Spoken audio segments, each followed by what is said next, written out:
Everybody, so I just wanted to pop on real quick today. Welcome back. Thank you for stopping by and checking out what I've been working on. So today I wanted to show real quick, this is for a swap. I believe it's on, yes, it's definitely on the Pocket Letters and More USA group that I'm a part of. T. Wilson is the host and admin of that Facebook group. So I wanted to get right into it. This is actually for a swap. It's a altered CD. So let's get right into what I did here.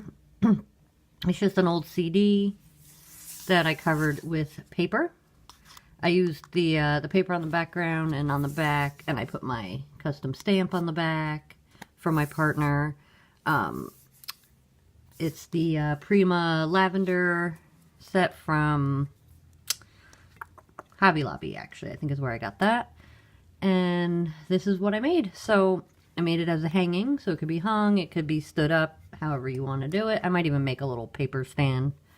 Like out of the Cricut, they have like those little stands that kind of look like that, and then you'd put the CD or picture frame or whatever. So I think I might do one of those.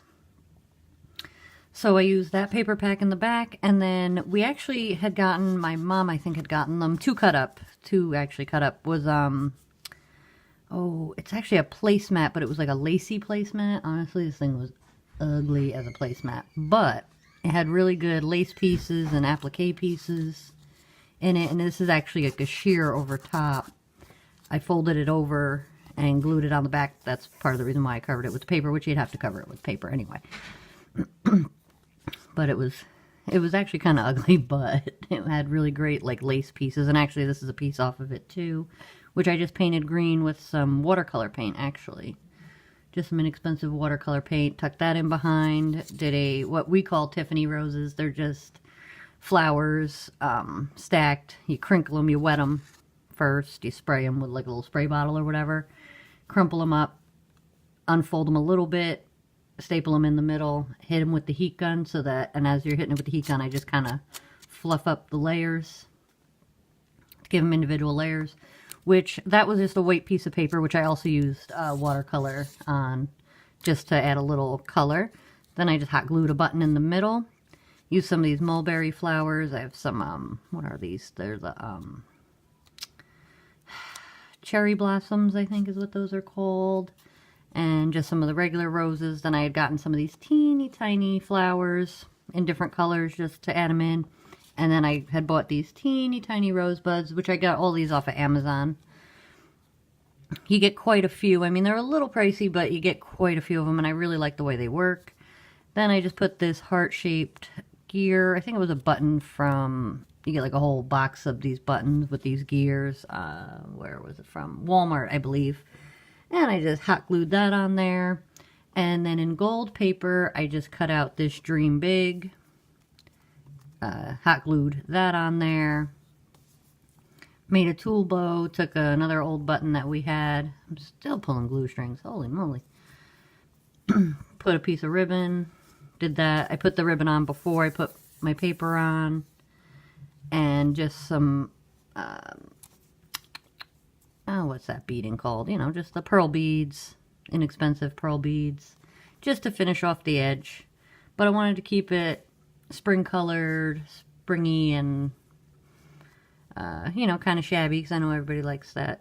Most people like that. I shouldn't say everybody, but most people seem to like that style. But I wanted to keep it spring, have a little you know, uplifting sentiment on it. And that's it, guys. That's what I made. That's how it came out.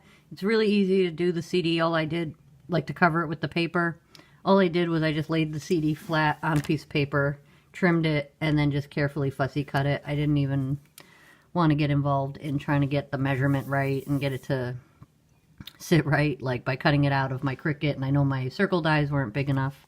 I think these are 4 3/4 in diameter is how it works out, but I just didn't feel like messing with it. And oh, and before I put the lace on, I had also inked the edge of the paper in the background. One of the Tim Holtz, something violet, vibrant violet, something like that. I just inked the edge real quick just to give another added dimension, but that was it. That was how I made it. Super simple, super easy. It was a lot of fun to make. I think it'll make a nice hanging by a craft station or really anywhere. Could put it anywhere, really. in an office or in a bedroom, anywhere you want to put it. But I really enjoyed it, really liked it. I like doing little things like these, something a little different. Had plenty of old CDs lying around. They were actually they actually weren't even used, but they were the CDs for like CD-ROMs that you can, you know, save photos and documents and stuff too. But we've actually moved on from CDs to DVDs, but we still had a stack of the CDs. I mean, those CDs are probably, I don't even know, probably at least 10 years old, if not older. But DVDs are a little bit more reliable when saving data. And they have a lot more room on them, so that's why we had this whole big stack of CDs, and we started using those. My dad actually donated them to the cause. He had them. He wasn't going to throw them out, but at the same time, he wasn't using them, so he donated them to the cause. He probably had about 30 of them, so that worked out for me. So now I have CDs, and actually I could show you a little sneak peek of the tag flip that I'm doing. I just got to grab one. I also did an altered CD as one of my tags, so I don't want to show the whole tag flip. Not that it's done, but just a little sneak peek of a tag flip that I am doing with Lasagna, actually on the Facebook group Crafty Manipulators. But this one I didn't cover with the paper on the background first. I left it open, just used the doily. I will go through this, obviously, and then I did cover the back, because it has, like, you know, the brand name and stuff on it, so I did cover the back. Stupid glue strings. That's all I do is fight with glue strings. I just gotta hit it with the heat gun. And, you know, we just had to put our information on there, but I just wanted to kind of give a little sneak peek of that, but I like that it has the reflection on there. But yeah, so that was just a sneak peek of that. But yeah, guys, altered CDs, a lot of fun. A lot of people have them lying around. We've all gone to MP3s. So, could have some CDs lying around. We just happen to have these, so it worked out. But even if you don't, Dollar Tree has them for $1 with a case. Because I was actually thinking of altering some DVD cases to put goodies in as, you know, as my extras for this swap. So maybe when I do that, I'll film a quick separate video for that. But I just wanted to show this real quick. Thanks for liking, thanks for subscribing, thanks for watching.